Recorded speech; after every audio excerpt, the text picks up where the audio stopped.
আমাদের সংস্কৃতি, আমাদের সংস্কার সর্বদা থাকবে আমাদের সাথে। ভারতের মহান গ্রন্থ আর কাব্যের সম্পূর্ণ সংকলন। সাবস্ক্রাইব করুন তিলক।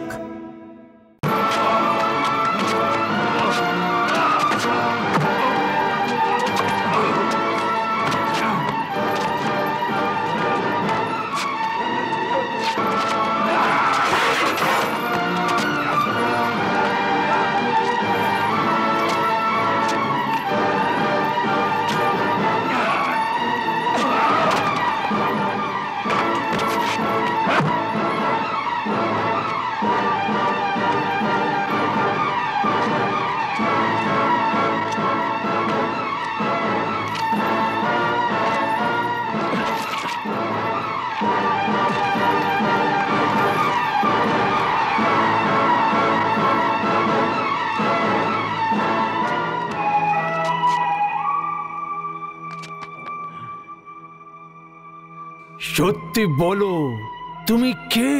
বললাম তো যে দেবকী পুত্র কৃষ্ণ। কিন্তু আমাকে তো কিছু আর বলা হয়েছিল। কে কি বলেছিল?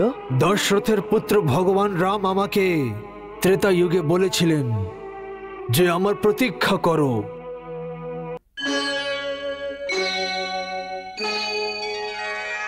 এই জামবন্ত ওই জামবন্ত ছিল যে ত্রেতা যুগে ভগবান শ্রী রামের সাহায্য করেছিলেন। হে রঘুকুল নন্দন, আপনার সুন্দর কথাতে আমাদের মন ভরে গেছে। আপনার এসে যাওয়ার পর আমাদেরকে পূর্ণ বিশ্বাস হয়ে গেছে যে আপনারা দুজনেই একে অপরকে সাহায্য করবেন।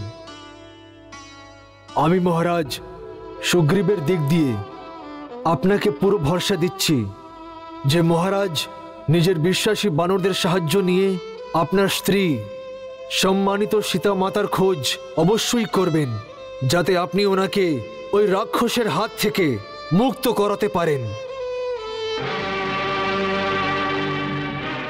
প্রভু, লঙ্কা নরেশ রাবণ স্বয়ং যুদ্ধের জন্য আসছেন। স্বয়ং আসছে? এত তাড়াতাড়ি? হ্যাঁ প্রভু। ও মাকরাক্ষ এবং প্রহস্তের মৃত্যুতে ব্যতিত হয়ে গেছে। এর অর্থ এটাও আছে যে ও নিজের ভারসাম্য হারিয়ে ফেলেছে। যুদ্ধে বীরদের এইভাবে ব্যাকুল হওয়া উচিত হয় না। শত্রু এত তাড়াতাড়ি ব্যাকুল হয়ে গেছে যে ওকে নিজের পরম বীরদের থাকা সত্ত্বেও স্বয়ং যুদ্ধে আসতে হচ্ছে। এটাই আপনার বিজয়ের চিহ্ন প্রভু।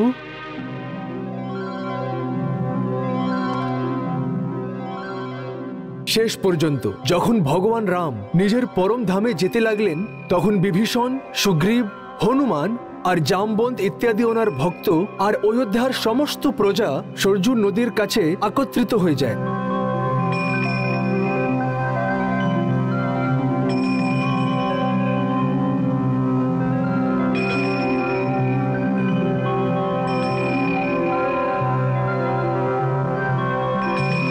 হে পরমেশ্বর, এখন আপনি নিজের চতুর্ভুজ বিষ্ণু রূপে প্রবেশ করুন। সমস্ত দেবতারা আপনার ওই সাক্ষাৎ রূপের দর্শন করার জন্য অপেক্ষা করছেন।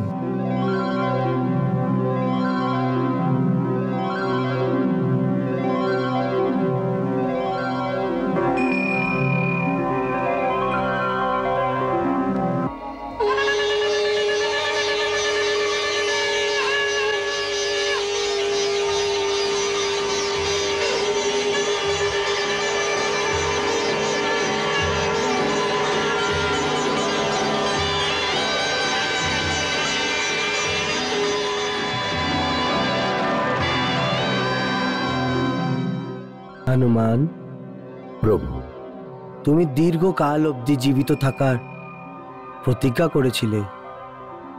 তাহলে হে হনুমান, যতদিন পর্যন্ত সংসারে আমার কথার প্রচার হবে ততদিন তুমিও আমার আজ্ঞা অনুযায়ী পৃথিবীতে থাকবে।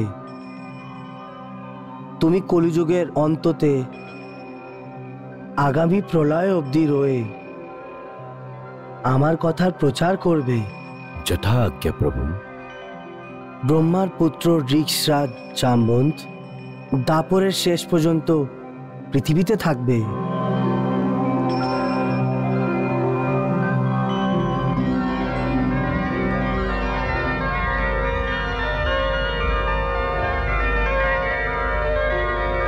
সম্পূর্ণ এক যুগ পরে দাপর যুগে যখন জামবন্ত শ্রীকৃষ্ণকে ওই গুহাতে দেখলেন, তখন উনি প্রভুকে এই রূপে চিনতে পারেননি।